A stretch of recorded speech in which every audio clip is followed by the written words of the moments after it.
attack is not on Hezbollah. It's on Lebanon. It's not about democracy. It's not about freedoms. It's about Zionist supremacy over territory. Hezbollah do not have the means to go to war with the Israelis. Will the United States intervene militarily, potentially, in protecting Israel in the event of, say, a conflict with Iran? For Iran, Israel is not the priority. People don't talk about Syrians. They don't talk about the right of Syrians against Bashar al-Assad. When we talk about normalization, bin Salman has all but normalized. Is it mere words coming from the Turkish government, or are we seeing concrete action?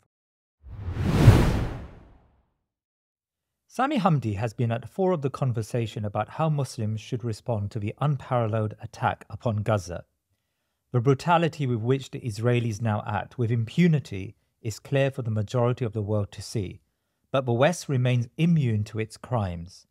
That's partly because the West does not and cannot see Israel as anything but a benevolent project in a region that requires a Western presence, a colony, an imperial parasite whose crimes are erased by those funding its campaign of annihilation. Israel is not, as the conventional wisdom suggests, out of control.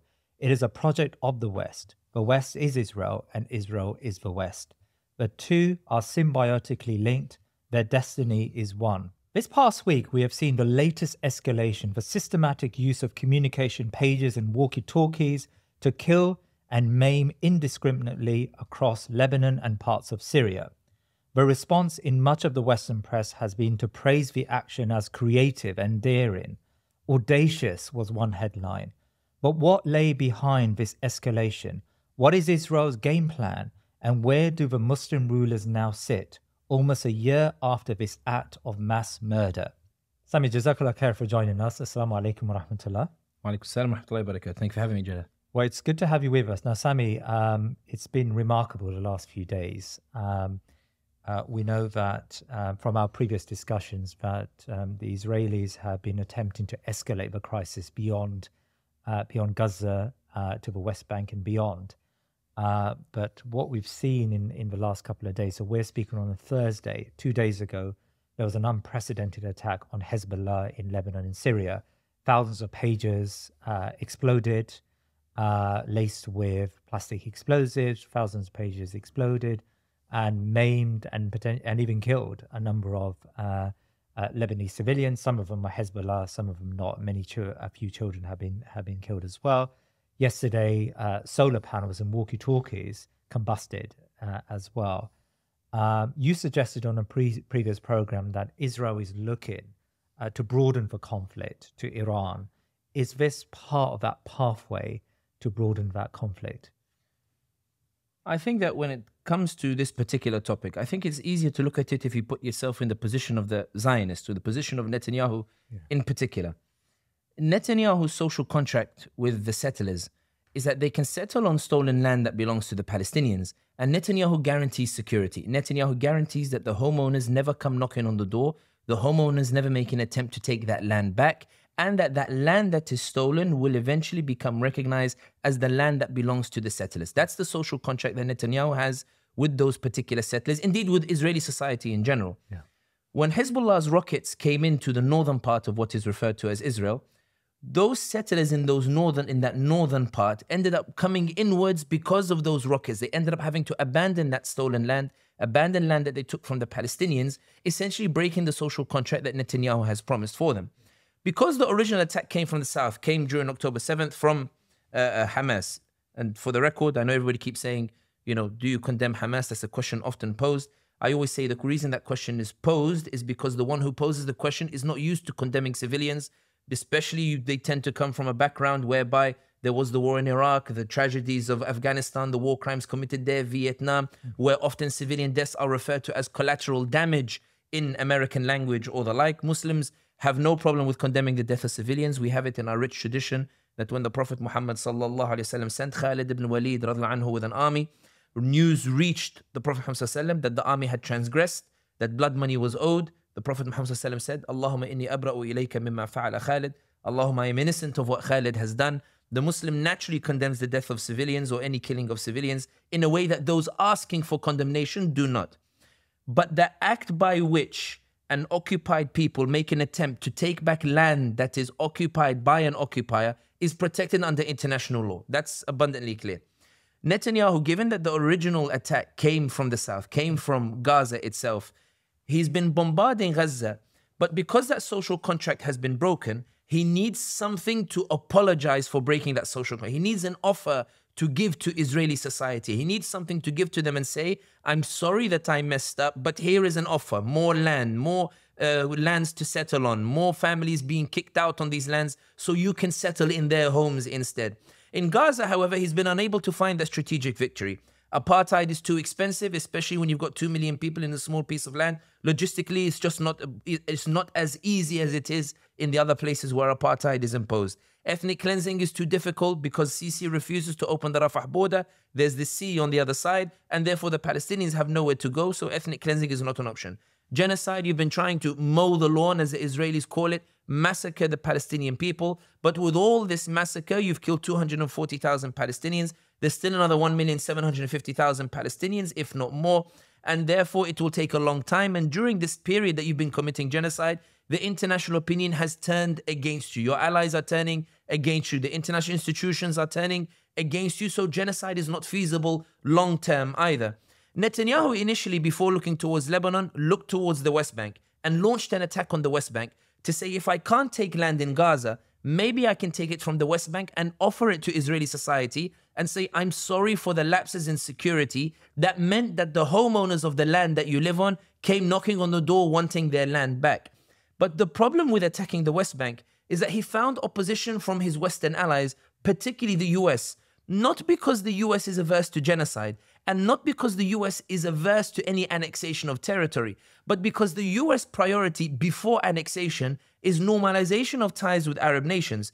To normalize those ties, Biden and indeed the US administration in general are aware that these Arab states need some sort of theater to present to their Muslim audiences that normalization somehow benefits the Palestinians. And in particular, what they're trying to negotiate is the idea that the tiny West Bank can be an inefficient, incoherent, paralyzed Palestinian state that can be recognized internationally, albeit it has no power, but it's a theater that can be thrown to the Muslim audiences by which imams on the manabir, they can turn around and say to their people, this is like Hudaybiyah. The Prophet Muhammad ﷺ didn't get to go to Mecca. Yes, the Palestinians don't get all their land, and they will find all sorts of religious arguments in order to justify what is clearly a betrayal of the Palestinians.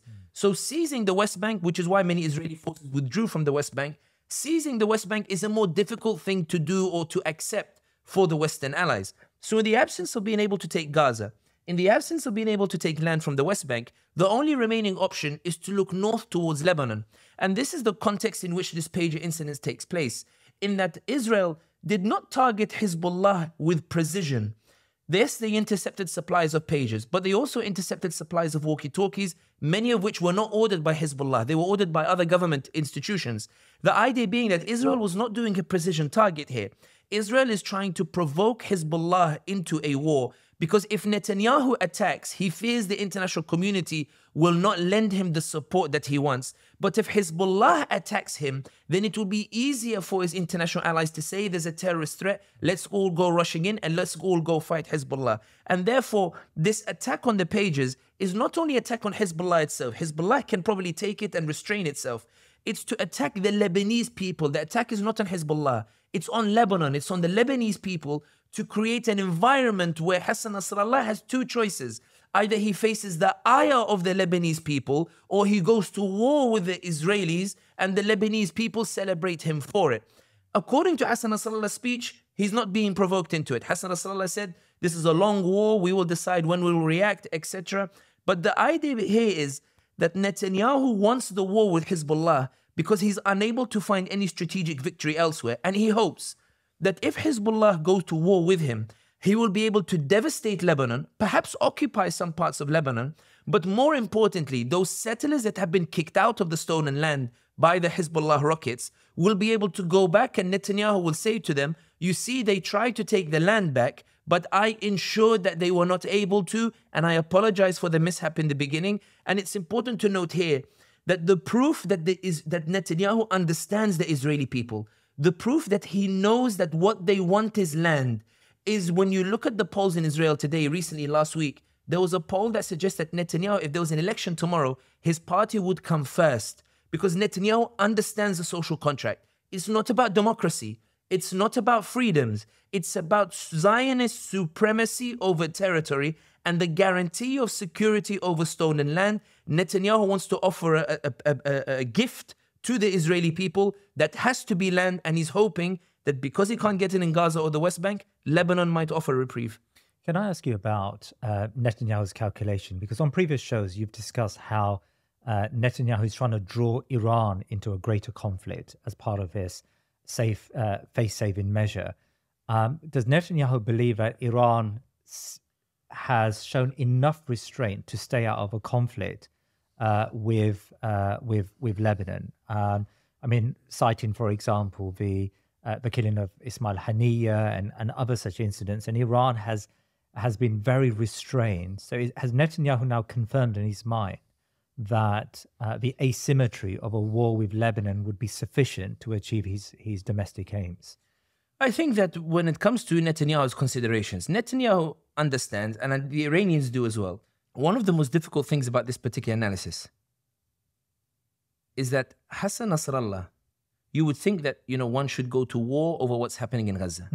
Hassan Nasrallah knows a war is precisely what Netanyahu wants. And that as long as there is no war in the traditional sense, then Netanyahu is the one losing and Netanyahu is the one who is struggling. Yeah. In this, Hassan Nasrallah has been praised, and indeed the Iranians have been praised for sort of understanding the game. But I think that is a one-sided take. Because there is also another reality. Hezbollah do not have the means to go to war with the Israelis. Yeah. Neither do Iran. If you picture it, Iran does not have the capabilities to go to war with Israel, especially given that its target would not, or its enemy would not only be Israel. Hassan Nasrallah in previous speeches has been open about the fact that Saudi Arabia has privately been encouraging the Israelis to go and attack Hezbollah, to attack Iran's proxies. For Saudi Arabia and the other Arab states in the region to see two tyrants fight each other and wear each other down is something of an exciting prospect for countries that have suffered from both sides in the past. Yeah. So the Iranians are aware that if they were to go and attack the Israelis, it would not be only the Israelis that they're attacking, and they don't have the means to be able to do so either. Moreover, Iranian policy has always been to avoid any direct confrontation with Israel or the US. Yeah. If you remember, for example, when Qasem Soleimani was assassinated in 2019, the main Iranian general, and Abu Mahdi al-Muhandis, the head of the Hashd al-Sha'bi, which is the amalgamation of the pro-Iran militias in Iraq that later became part of the main armed forces, even when their top general was killed, it was essentially the US laying down the gauntlet, and Iran did not respond. They informed the US that a few missiles would go around Ain al-Asad base. The US withdrew their troops. The missiles went in. They made them, of course, a mistake of hitting a Ukrainian airliner as well, very humiliatingly for them. But Iran's policy is to avoid direct confrontation. Even the large missile attack that they did a few months ago on the Israelis, they informed the Americans beforehand it would happen. The drones were very slow. There was a lot of time for the Israelis to prepare how to take it out. Even if it exposed the limitations of Israel's ability to defend itself by itself, nevertheless, it did demonstrate that Iran has red lines when it comes to its engagement with the Israelis and with the Americans, insofar as it's willing to confront them. So while it's true that Hassan Nasrallah is aware that Netanyahu wants a war to rescue himself, it's equally true that Hezbollah does not want a war because it doesn't have the means to go to an all-out war with the Israelis without seeing devastation in Lebanon itself. And there is a risk for Hassan Nasrallah and Hezbollah that if there is an all-out war and Israel devastates Lebanon, it's unclear whether Lebanese would forgive Hezbollah. It's unclear whether Lebanese would forgive Hassan Nasrallah again. And that's why we see this restraint from Iran and this restraint from Hezbollah that Israel understands, which is why what Israel is doing, it's not provoking Iran to fight. It's trying to force Iran and Hezbollah into a corner where they have no choice but to fight. And that's why Israel is killing innocent civilians. It's why they kill the children. It's why they kill the civilians who have nothing to do with Hezbollah. It's to create pressure from inside by saying that, oh, Lebanese society, if you want to survive, hand over Hezbollah. If you want to survive, go and pressure Hezbollah. It's killing innocent civilians to force the Lebanese to turn against Hezbollah, or the Lebanese who are pro-Hezbollah. Many Lebanese are against Hezbollah because of the way they hamstring Lebanon. But in any case, to force the Lebanese to say, look at the damage that Hezbollah has brought on us, we need to get rid of Hezbollah. And thereby placing Hezbollah in a position where it has two choices. Either it cedes to the Lebanese desire for change of a system where Hezbollah has been able to thrive, or go to war to rescue the system by rallying Lebanese around a common cause. Tell me about what the role of the United States here is in this crisis. Now, you touched upon that. I mean, the US has now moved 2 aircraft carriers to the Mediterranean in order to attempt to deter further escalation, at least according to its statements. If there was a conflict, a broader conflict with Lebanon or even with Iran, where would the United States be in this conflict? Would it remain restrained? Would it remain as it is now, supplying Israel with armaments, or would it get involved directly? One of the reasons why Netanyahu has been unable to open a ground offensive against Lebanon at this moment in time, in my opinion, is because Netanyahu is concerned that maybe there will be objections in Washington, and he's not certain yet whether Washington will support him or not. Is that a Democrat issue or a Democrat and a Republican issue? Democrat and a Republican issue, but I think more so with the Democrats at this particular moment in time. Because of the elections? Not just because of the elections. I think also because the Democrats are aware that there are a lot of red lines that are being crossed. Right. And although the Americans are willing to give wholehearted support to the Israelis, there is usually a limit to the support that the Americans will give, because there are also American interests to consider that they don't want to be crossed either. Which is why if you look at the whole course of this genocide, you'll see that Netanyahu has been pushing the boundaries. Can I get away with this? Okay. And then he goes, can I get away with this? Okay. And that's what you see in Americans, like, to what extent are we going to allow Netanyahu to keep going? And so far it seems that Biden raises an objection, but then allows Netanyahu to go. Raises an objection, and then allows Netanyahu to go. And I think a lot of it has to do with the elections, particularly recently, given that the Zionists have essentially, in all of the races in which they've supported a candidate in the primaries, they've won each particular race, sending a clear message to the Democrats. If you're thinking of calling for a ceasefire, you are compromising your entire career if you choose to do so.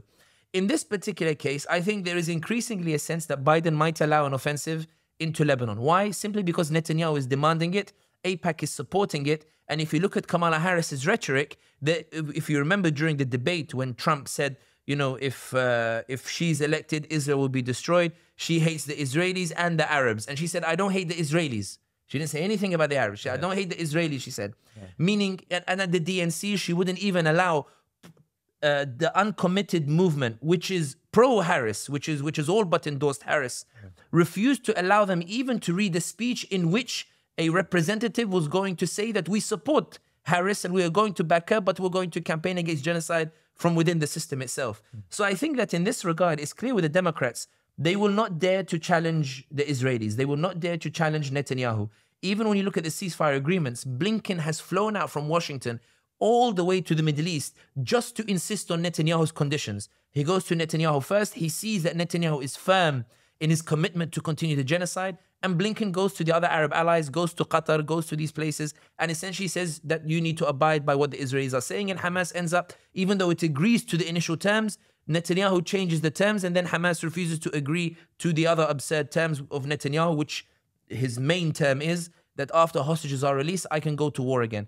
To answer your question briefly, I think that as it stands, and based on what's happened over the past 11 months, if Netanyahu attacks Lebanon, the US will help Netanyahu do so. And some of the strikes on Lebanon, you will note that there was even the last strikes that took place on Lebanon, not the ones currently taking place while we're recording.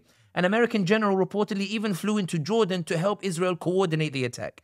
I think what Netanyahu is debating at this moment is, how can I do it in a way in which the US feels comfortable PR-wise to support me? And as it stands, it appears Netanyahu believes that the US is more likely to support him if Hezbollah attacks. So let me try and provoke them into attacking me so that the US can go and support me instead. But I think that I don't want to say it's unclear that the US will definitely support the Israelis.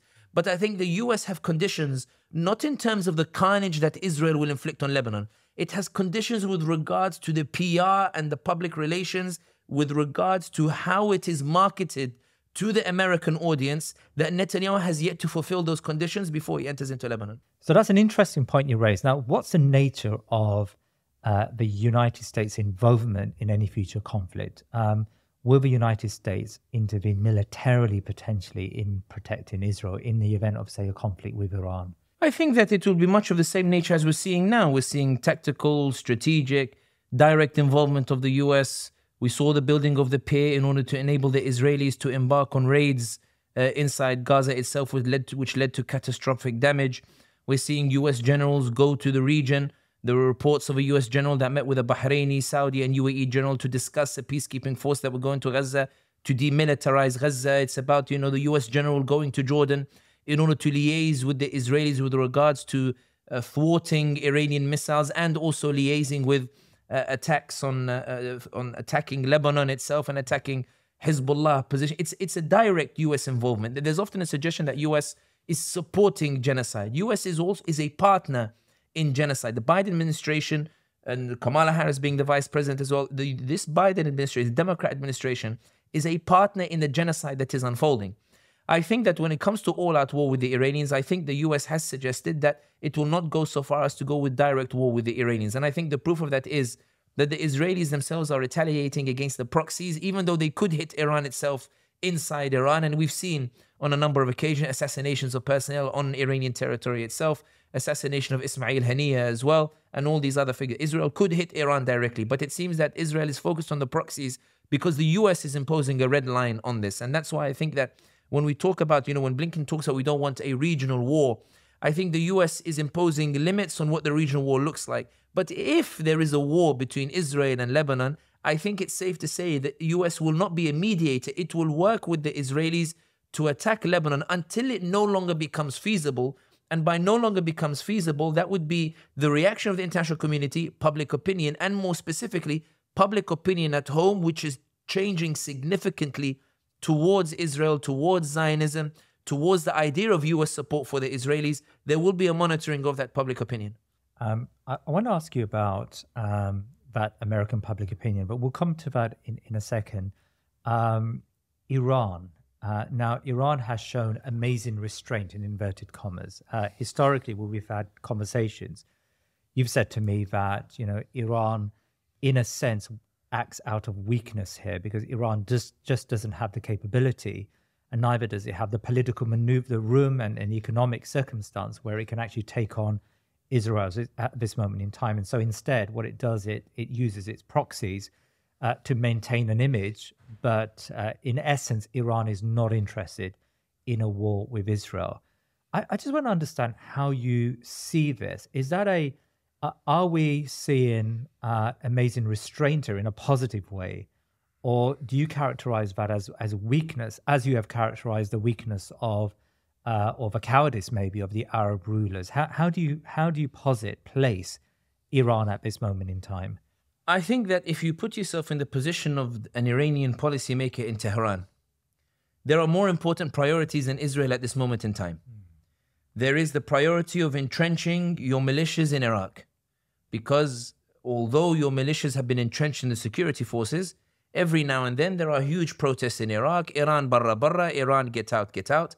And also you have this deadlock between the political parties. You have an issue with regards to the head of parliament. The position has been vacant for 9 months or 10 months or however long it's been now. Yeah. You have a lack of accord between your own Shia allies in the parties themselves, Nouri Maliki, Muqtada Sadr and all these others. You have a mess in Iraq that you want to focus in order to entrench, because every single crack in amongst your allies in Iraq allows the likes of the Kurds in the north, or allows the likes of the Americans or the Turks who are really pushing into northern Iraq itself, allows them to take advantage in order to weaken itself. Iraq is a priority. Yeah. Syria, it's not over yet. Bashar al-Assad, you're still wrestling with the Russian influence in Syria itself.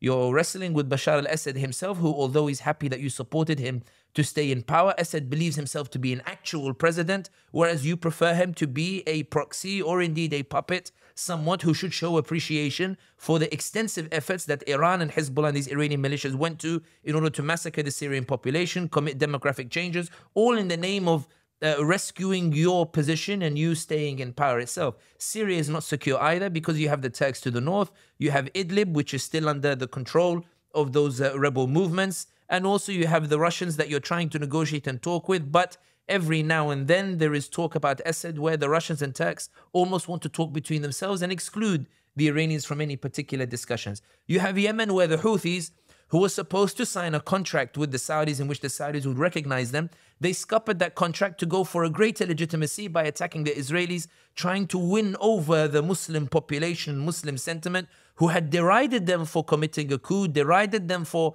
embarking on a seventh war. But now the Houthis have created a scenario where people are almost saying, okay, the Houthis did a coup. Yes, they're fighting a seventh war, but surely they are better than the internationally recognized government, which is allied with the Saudis and the UAE, who are seeking normalization with the Israelis. And therefore, there is a sort of apathy, at best sympathy, but at worst apathy towards what's happening in terms of Yemen itself. Iran believes these are priorities. Iran believes that it needs to cement itself in these areas first. Israel is a distraction. Israel is only sufficient insofar as a few rockets make the Muslim world clap in that there is some sort of resistance. But you are focused more on Saudi Arabia. You're more focused on the Arab states. You're more focused on entrenching yourself, entrenching the Shia ideology in these areas where you find your support. Hadi al-Amiri, for example, an Iraqi, once famously stated that if Iraq and Iran went to war, I would fight on the Iranian side against the Iraqis. Hassan Nasrallah, who once had the reputation of being a Salah ad-Din of the Muslim world after what happened in 2008 when he wreaked havoc on the Israelis, gave up all of that goodwill on the order of the Iranians who asked him to cross over into Syria and break the back of the Free Syria army. The point here being is, it's not that Iran is showing immense restraint in that it's a positive or negative thing. For Iran, Israel is not the priority. The conquering the Sunni lands is the priority. Conquering Syria is the priority. Conquering Iraq is the priority. Establishing and entrenching your influence there is the priority. And we do not think about Israel until these aims are achieved. And that's why I think that when you look at what's happening with the Iranian policy, yes, they're showing restraint on the Israelis. They're showing no restraint in Iraq. They're showing no restraint in Syria. They're showing no restraint in Yemen. Syrians are still being displaced in Syria. Iraqis are still being killed and oppressed by the Hashd al-Shabi and by the pro-Iran militias. So there's no restraint on that particular front. And that's why for the Arab states that are watching the Israelis and the Iranians go at each other, and I'm not making any moral judgment on this whatsoever, I'm just analyzing the situation. When the Arab states in between see the Iranians and Israelis go at each other, they don't see it as somebody going in to rescue the Palestinians. They see that Allah يضرب الظالم بالظالم, Allah يضرب الظالمين بالظالم. Allah hits the tyrant with a tyrant. Allah hits an oppressor with oppressor. These are two oppressors who are hitting with each other, which is why we saw some reactions perhaps to what happened that perhaps, might be unseemly and the like, but I don't want to get involved too much into it. Yeah. But that's the point. It's not Iran is showing restraint as positive or negative. Iran's priorities are Syria, Iraq, Yemen, and then Saudi Arabia. And then the other Arab states before Israel comes into the priority list. Well, I mean, I know you said you don't want to get into it, but I just want to raise the issue of how we view what's happened over the last few days. I mean, these are atrocities. The Israelis have committed acts of terror and they've killed a broader population. They've killed children. They've maimed civilians, and that should be condemned. Yet there is a contingent, say on social media, but also in Syria, that have observed what Hezbollah has done over the last few years in Syria, and it's been atrocities after atrocities, and they praise it, as you said. One enemy is fighting another enemy, and so that should be a positive. How should we, this is not really political analysis now. I'm asking you to give me a world view. How should we view what the Israelis have done to Hezbollah over these last few days? The Arabs say لكل حادث حديث. I think it comes from a hadith of the Prophet Muhammad sallallahu alaihi wasallam. Every event has its dynamics. Every event has its unique dynamics. The reality is what happened between Hezbollah and Israel has nothing really to do with Syria either. I think perhaps the lashing out by Syrians is more a reflection of the pain of many Syrians that they felt ignored by the Ummah for over 10 years. People don't talk about Syrians. They don't talk about the right of Syrians against Bashar al-Assad. These days, when you read narratives, the Syrians are almost told, you failed. Now you just have to accept realities. Having said that, that doesn't mean perhaps the Syrians aren't blameless. I do think that my opinion has always been, a controversial one perhaps, my opinion has always been that the Qataris egged on the Syrians in a way that made the Syrians take action they would not otherwise have taken. And then when Saudi and the UAE came in, the priority for them in Syria was that we are against Bashar al-Assad, but also against Muslim Brotherhood. So no support or no pushing for the opposition to defeat Bashar al-Assad if it's a Muslim brother, which is why there were reports that bin Salman at one point in 2015 asked the Russians to intervene when he felt that Assad was sort of wobbling and that the result would be that Muslim Brotherhood might come to power in Damascus, and therefore he sort of flipped and said, I'd rather the Russians intervene than allow the Muslim Brotherhood to come to power itself. And also I think that when it comes to talking about Syria, I think the biggest contention, and I don't mean this to hurt any Syrian, I mean it only to pose a question, in that when people look at Idlib and they see it's under control of Jolani, who had previous affiliations with groups that even the Muslims deride and do not want to associate with either, the moral, I don't want to say legitimacy, but the moral aspect of it, I want to support the Syrian revolution, but how? I want to back the Syrians, but how? I don't want to do it through Jolani. I don't want to do it through the likes. And of course, they will say that, there should have been more support for the Syrian. And that's all well and true. But the point that I want to say is that I think the lashing out is more a reflection of hurt at being ignored, a reflection of hurt that those who slaughtered them are being hailed as resistance heroes and the like. And that's why for me, I sort of settle with the analysis. Ask me why I think Netanyahu attacked Hezbollah. I give my opinion. Ask me why Hezbollah is not attacking Netanyahu. I give you my opinion. Ask me to make a moral judgment. I may be thinking Muslim is not the best to talk about this. Yeah, no, Jazakallah khair. And I do want to return back to the analysis, but you're going to now see the comment section light up, and a number of pro-Iranian partisans maybe will argue that Syria was a black and white affair. You've got Assad, who was fighting imperialism, who was fighting America, and you've got the opposition who were funded and given weaponry by the United States. So it was a classic war between the United States on the one side, who were funding the rebels, who were Sunnis, and you've got Assad, who was fighting a good war. Just give me your response to those people who are going to once again argue that it was as black and white as that. Both parties can be right at the same time, and I'll explain what I mean. When Gaddafi pushed back against the revolution taking place in Libya, the Libyans found that not every Libyan took to the street, that there were a lot of Libyans who are not prepared to take to the streets against Gaddafi. The Qataris, who were excited about what happened in Tunis and excited about what happened in Egypt, given that there was a revolution, their allies were the beneficiaries, realized Gaddafi might actually stand in Libya.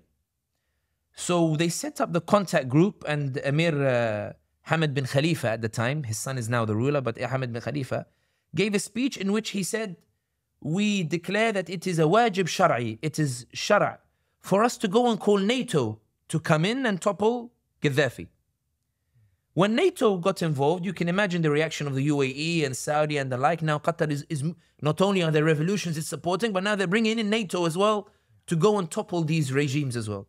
The reason that relates to Syria is when the Iranians saw how heavily involved the Qataris and the Gulf states were in Syria, and many who were involved in the Syrian opposition will tell you many stories about how the Gulf states meddled in deciding who should be the opposition, who should not. Saudi in particular used to elevate those with no social weighting in society simply to ensure that Muslim Brotherhood would have no roles in those societies. Yeah.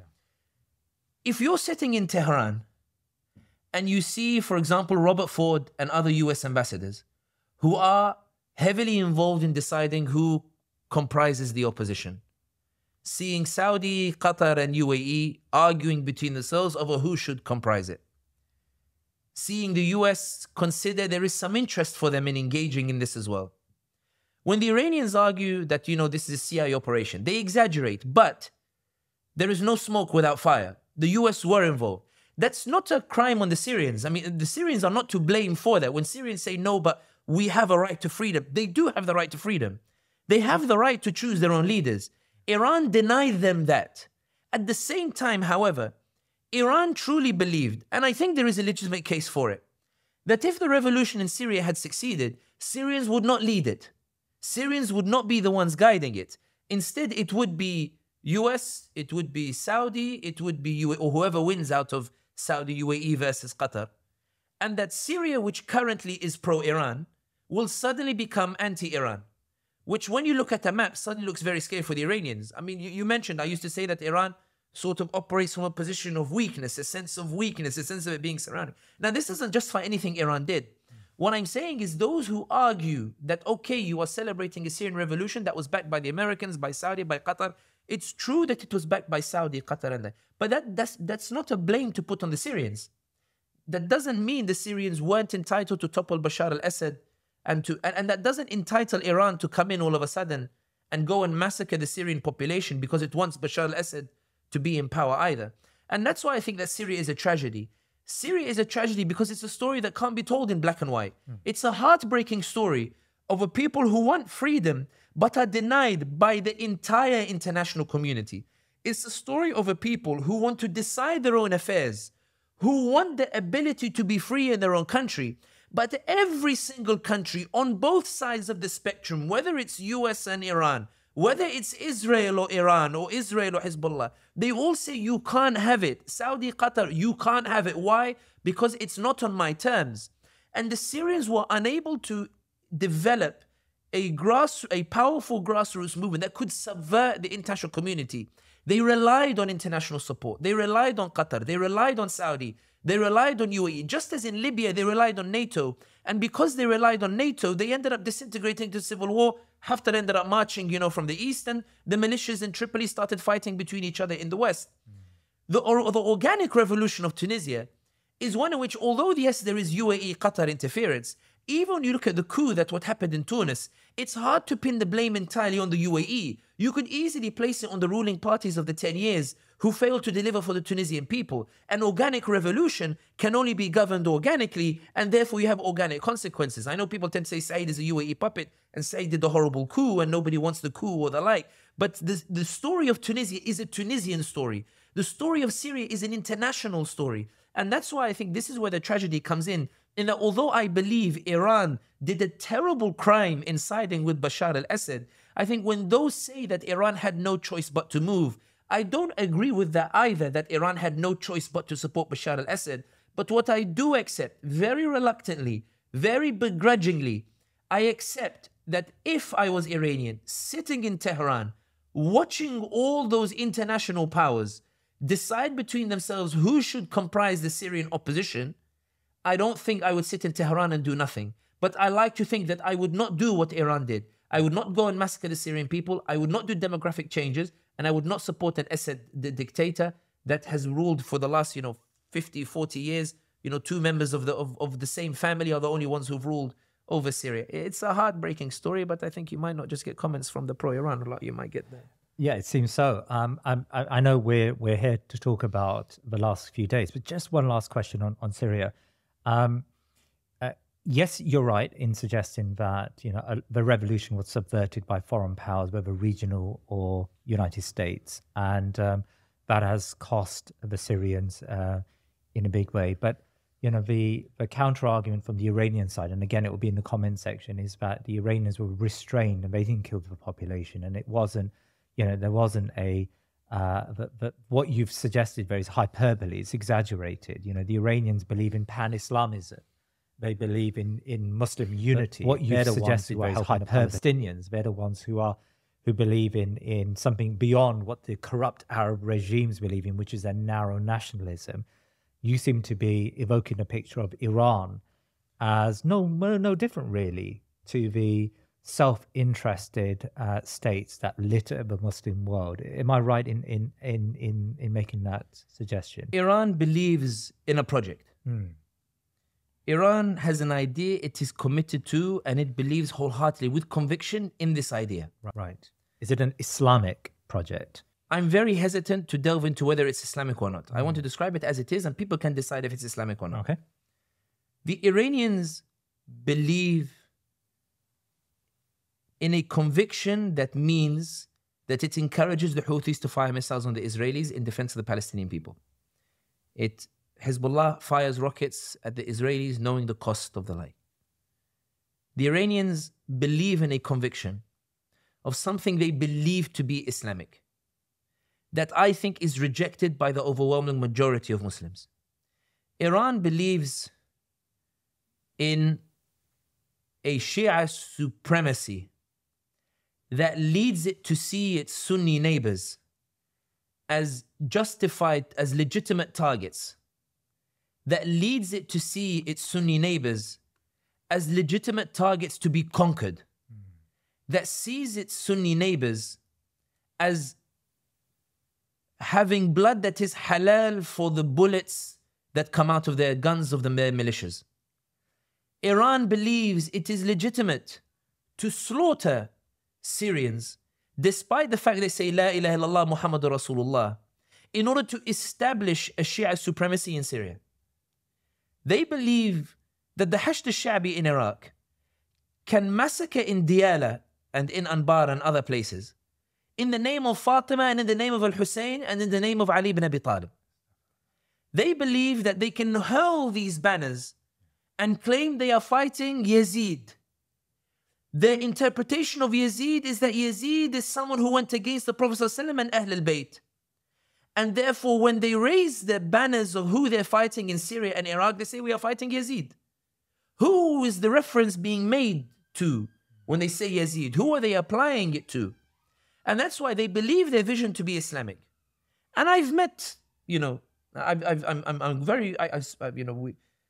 journalist. I've hosted Houthis before, senior leadership of the Houthis. They are convinced they are on haqq. They are convinced in their diehard support for the Palestinians. But the price they are willing to pay, or the price or the road that they see to Al-Aqsa, is paved with the corpses of Sunni Muslims. Which is why when people talk about Iran and they say Allah hits a tyrant with a tyrant, it's because Iran says, I'm coming to bring the glory of Islam. But when people see how many people have been killed by Iranian hands, it's overwhelmingly majority Muslim.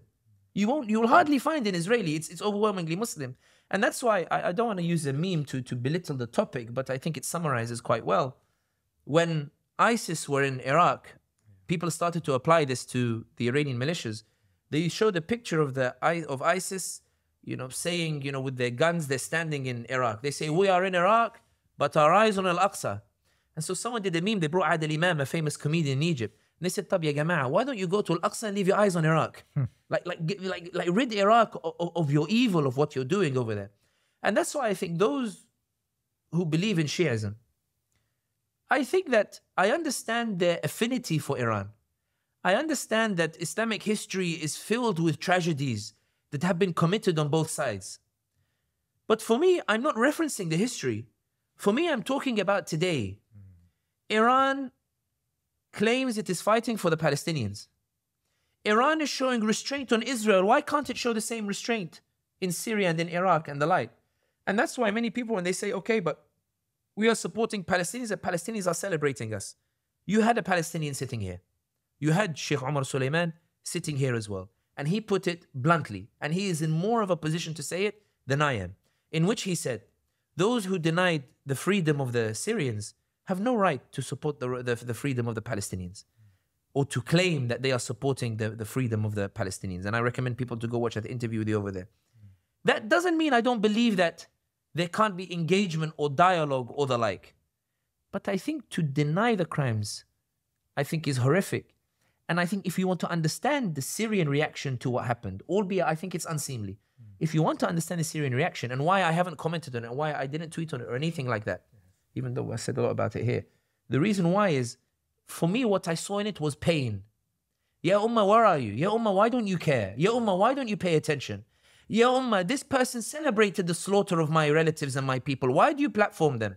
Ya people, these people 13 years, they celebrated the slaughter of my people. Why do you celebrate them today? Why do you have short memories? Why do you care so much about this part of the Ummah but you don't care about us? Why is our blood cheaper than the blood of what you're going to... Why are you so ignorant in terms of... And the thing is, when I hear it, I think I appreciate it because I apply it to Sudan as well. Sudan, more people... I'm not saying that comparing the causes. I'm saying you look at how many people killed in Sudan, how many people displaced in Sudan. No, we haven't had people start reading about it. Yeah. We haven't had people start talking. Al-Fashir in West Darfur is under heavy siege. If Hamiti takes it, he takes over the whole of Darfur. He can set up a whole government in the western part of Sudan and then paralyze Khartoum, and then they can split it. And then we have another disaster in which Sudan is split again. But no one's paying attention. Why? And I think this is what we see when we look at what happened in Syria, or even when we talk about Iran. It's that I understand that people are upset whenever Iran is criticized. They say this is time we need Muslim unity. But this discussion comes if Iran was, for example, to have killed the Syrians 10 years ago and is not killing them today. We're talking about events happening today. The killing is still happening. The oppression is still happening. The displacement is still happening. And that's why I think it's still extraordinary that when you see Syrians, even in the midst of their plight, wholeheartedly supporting the Palestinians, regardless of that. Having said that, and I finish on this point. I do think, however, that one of the reasons why people are unable to understand what happened in Syria is because of the nuances and complications with regards to the international interference. Syria could have been a revolution, but it was hijacked very early on. And perhaps in some ways, it might have been a bit premature in the way in which promises were offered to the Syrians by international powers that never materialized. And I think this is the tragedy over here. But in any case, I mean, you can find Syrian guests and they will explain it better. Yeah, I do want to do that. Saudi Arabia. Now, the Saudis have been extraordinarily quiet in the last few days or few weeks. And we have seen, however, talks between the Saudis and the Americans for this normalization deal and security guarantees. And we spoke about that at length in an earlier interview. The Saudis recently released a press release where they suggested that there would be no normalization with Israel unless there is a viable, or unless there is a Palestinian state. Many have interpreted that as being the Saudis drawing a red line and rowing back on some of their behavior in the last few months. I mean, how do you interpret Saudi normalization with Israel and talks with the United States over security guarantees? I think that I saw the speech by the Saudi Crown Prince Mohammed bin Salman saying, reading from a piece of paper, that there will be no Saudi will not establish any ties with the Israelis without the establishment of a Palestinian state. But I think actions speak louder than words. For that statement to be taken seriously, an order would have followed that would have shut Saudi airspace to Israeli airlines. Saudi airspace is still open. It was opened by Mohammed bin Salman, and it remains open throughout the genocide. Oman shut the airspace, other Arab countries shut the airspace. Saudi kept the airspace open. It said, Israel, continue using it. Not just for military, but for civilian airliners as well. Kushner, you remember the video where he said, he was standing next to that civilian airliner and he said, we thank the Saudi Crown Prince for allowing, Israel civilian airlines to now use Saudi airspace. That hasn't been reversed. Bin Salman invested $2 billion in Jared Kushner's company, and Jared Kushner told Sky News that we are investing this money and we have permission from Bin Salman. We thank him for giving us permission to invest this in Israeli companies, which we've been doing as well. Bin Salman has not withdrawn that $2 billion from Jared Kushner. So these are two acts of normalization that haven't been reversed despite his words. Thirdly, the Zionists, this is a very interesting anecdote that we were, but before we go into the anecdote. Thirdly, the Israelis going to Saudi Arabia, attending events, the Israeli flag being raised at the rehearsal for the EA Sports games or the like. Saudi Crown Prince doesn't show that there's any sign of reversal with regards to this. In the same speech, the Saudi Crown Prince said that we are continuing to preserve the identity of our grandfathers and the like. I don't know if the identity of his grandfather was the Bikini Beach, was the concerts, was the rave. I don't know. I'm going to try find a diplomatic way of saying it on a respected platform. But there was a singer from America who went to Saudi Arabia last month, and she stood on stage and she said, your face is already cringing. She stood on stage and she said, I came here because I heard of the amazing changes that are taking place here in Saudi Arabia. I was born a Muslim, but here I am now on stage shaking my and all these other things as well. And then she brought two LGBT people on stage. She was cheered for the shaking stuff, and I think they booed for the LGBT things. In any case, you look at everything that's unfolding in Saudi Arabia itself, it doesn't suggest that bin Salman has halted normalization. And this is why what's happening in Saudi Arabia is when we talk about normalization, bin Salman has all but normalized. On all the other affairs, he's normalized. There is communication channels taking place. The land bridge that is taking place. Many people said they denied it. Then Al Jazeera went and did an investigation. And they found that there was a surge in drivers taking goods from the UAE through Saudi to Jordan. And there were in UAE people paying above and beyond for drivers to take goods into Israel. And if they refuse to take it into Israel, so they'll go UAE, Saudi, Jordan, and then into Israel. If they refuse, because they would say, listen, I'm not doing it, I don't want to betray Palestinians, they say, take it to Erbid. Erbid is near the Sheikh Hussein crossing with Israel, between Jordan and Israel. They take it there, and then the Israelis get a driver to go and pick it up and to deliver it across. That hasn't been stopped either. So the Saudi Crown Prince says, no normalization of ties without the establishment of a Palestinian state. Airspace remains open, land bridge remains there, investment in Israeli companies continues. Silicon Valley, where you see a lot of Zionist support. I was in San Francisco last week, and I was sitting in the car with a friend who maybe you will meet when you go to Michigan, quite prominent in the tech side of things. So I said to him, Habib, I want to ask you a question. I see all these Muslims in tech, very intelligent in tech, all these wonderful ideas and the like. But I don't understand, why is there not an emergence of a giant beast? What are we lacking that means we can't rival the Zionists? Is it money? Is it the like? Because I go, America, I see, mashallah, we are blessed with resources. He said, Sami, I'm going to say something, but it's going to break your heart. I told him, what?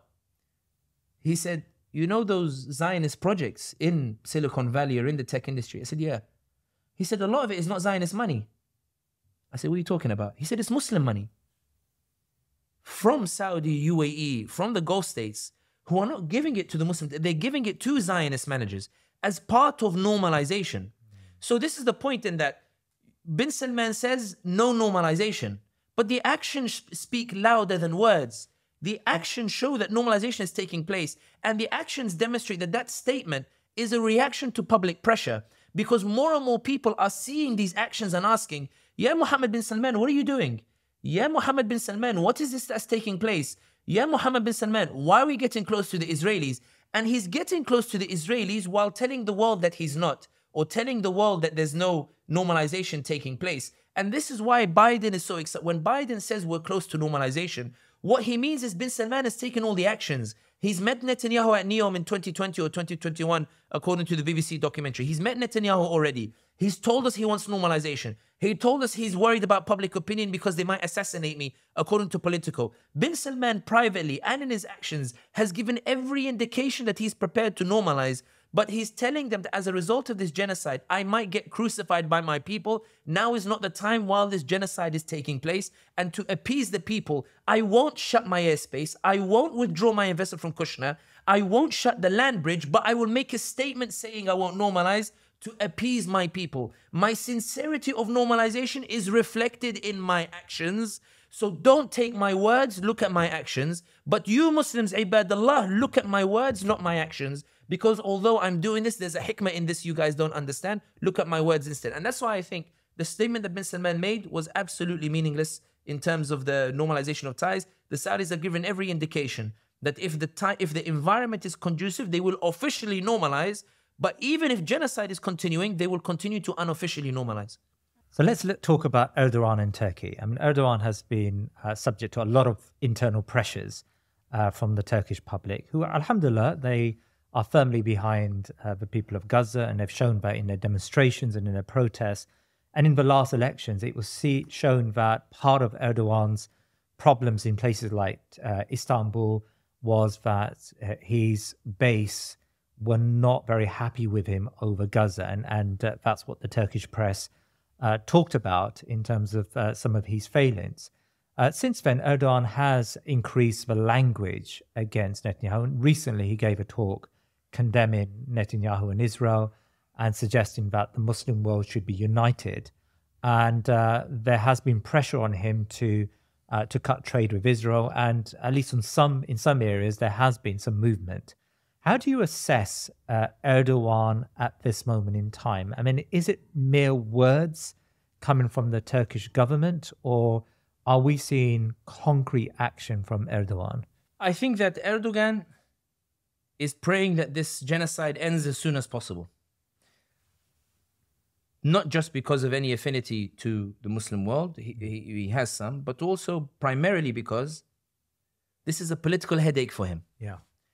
His political future as it stands, he sees that he needs good ties with the Israelis.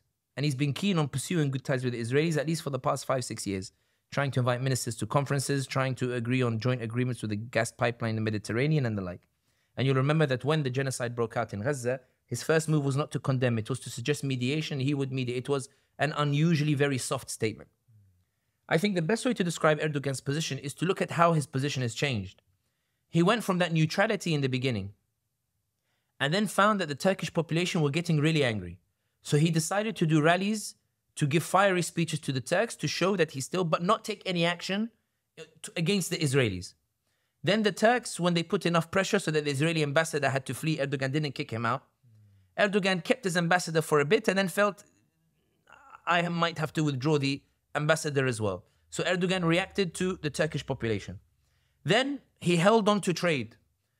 Then when the municipality elections came about, and he was punished for that trade. He lost 10 cities because Fatih Erbakan ran, and some people, they abandoned the AK party to punish Erdogan for trading with the Israelis.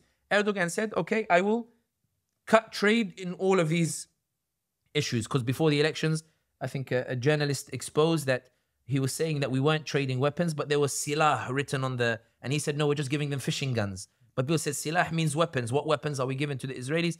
Huge scandal. Erdogan lost 10 cities. After he lost those 10 cities, he announced we're cutting trade in all of these 52 categories. But as the Arabs say, العذر أقبح من الذنب. The apology is worse than the crime. People turn around and said, yeah, Erdogan, you were trading all of these things with the Israelis for 6-7 months during the genocide. At that point, people said, at least better late than never. But then the Middle East Eye reported that what was happening was Turkish companies were going to Greece, docking, changing the flag, then going to the Israelis. Something that people believe Erdogan must have known about. When Erdogan found out about it afterwards, the announcement was there would be more crackdowns on what's taking place. But instead, what Middle East Eye exposed later, or Al Monitor, one of the two, is that the Turkish companies were exporting to Palestinian Authority a huge increase in exports to Palestinian Authority, but they were basically using it as a conduit to the Israelis. And I think that describes Erdogan's position, in that I have a population to appease, but I don't want to go too far with the Israelis. I have a population to try to keep quiet, and I will do what's necessary to keep them, or do within what I can do to keep them quiet. I'm trying to balance between the anger of my Muslim population, the anger of the Turks, and between my desire to keep good ties with the Israelis. I'm trying to keep the Turks on board with me, who are really angry over Gaza, while ensuring that I can keep the Israelis on board because I need them to help me with the Americans so I can look after my economy. Some Erdogan supporters have said, what do you expect Erdogan to do? One of the largest oil supplies that is going to Israel is through the Ceyhan pipeline that the Azerbaijanis are transporting. It goes through Turkey. Turkey has enough influence over Azerbaijan to tell them we want to stop this oil going towards the Israelis. Erdogan doesn't dare touch it. You know, the same way that we talk about the Arab states, do something, you have power to do so. Erdogan is intentionally trying to avoid using any of that leverage against the Israelis because he fears the repercussions of standing against the Israelis, that they will bring everyone to bear down on Turkey, that Saudi might join them, UAE might join them, etc. He might feel abandoned. The Americans might add to the economic crisis. This is not the time, Erdogan believes, for me to be seen to be too close to the Palestinians at the expense of my relations with the Israelis. Erdogan, if you remember at the beginning, kicked out Hamas very quickly over what happened. Then when he thought negotiations were going really well, he invited Hamas back to Ankara. Then when the negotiations failed, and instead the talk went to how Palestinian Authority might be able to be a peacekeeping force in Gaza, he invited Mahmoud Abbas to the Turkish parliament to give a speech, and a big applause was given to Mahmoud Abbas. The reactionary approach of Erdogan shows there is no clear plan here. There's no proactive plan. As far as Erdogan is concerned, he wants to ride this out as best as possible. Give enough to the Turks to keep them comfortable and give the Israelis enough to make sure they don't punish me instead. And that's the heartbreaking thing about what's happening in Turkey. The one thing that is worth noting is that Erdogan's reputation has plummeted. And many Turks have been surprised by that. But one of the things that is worth noting is, when you think about it, Erdogan came to power in 2003, but did not really make a name for himself in the Muslim world until 2010, when he went to the Davos Forum and stood up in front of Shimon Peres. You remember the 1 minute, 1 minute, 1 minute, and stormed out. And that clip went viral and everybody said, this Erdogan, mashallah. Then came the Arab Spring, where the whole international community stood against it, but he stood for it, even against the coups. So people said, mashallah, he's standing up for what's right, even though he's going to pay a price for it. And then he held on to that. The point being is, Gaza and Palestine propelled him to the popularity that he enjoys in the Muslim world. Not his economic. The economic stuff reinforced that popularity. But the popularity came through his position and stance on Palestine. And it appears that the sense that he is not standing with the Palestinians as he should is resulting in that plummeting as well. But Erdogan's considerations, if you put yourself in his position, is, what am I supposed to do? What can I do? If I turn off the pipeline, I will be brutally punished by the Americans and the like, and by the Europeans, and I will not be able to resist them. So it's better that I allow the oil to go to the Israelis, let them do the genocide. It's not my responsibility. I will try. If all the Muslims gather together, we'll stand with them. If they're not gathered together, then each to their own, and we make dua, and we hope that our population is sympathetic to the Palestinians anyway, and that will suffice for us, and maybe that will count for us instead. It's not that Erdogan is Machiavellian. It's that Erdogan believes he has no power to deploy against the Israelis. I believe he does, but he believes that the price he will pay for it is too great, and it will compromise everything that he's achieved. But I argue that the reason that he became so popular is because of the stances that he took that were brave and counter to what pragmatism would call for. And perhaps pragmatism might make him lose that popularity in a way that might jeopardize, in point being, him not standing with Gaza when it needs it the most is what might cost him his legacy. Can we turn to US politics? Now, you've just come back from the United States, and you spend a lot of your time now, it seems, in the United States, Sami. You've been quite involved in communicating how Muslims should approach the presidential elections, which are coming up, of course, later this year in November. Kamala Harris seems to have turned around some of the fortunes of the Democrats after Biden's lackluster approach, but also his stance on Gaza. Is the deal now sealed for the Democrats? Is it possible they are now going to win this? And so the Harris is not that concerned about the Gaza vote that Biden was concerned about? I think it's a bit more complicated than that. Please remember to subscribe to our social media and YouTube channels, and head over to our website thinkingmuslim.com to sign up to my weekly newsletter. Jazakallah khair.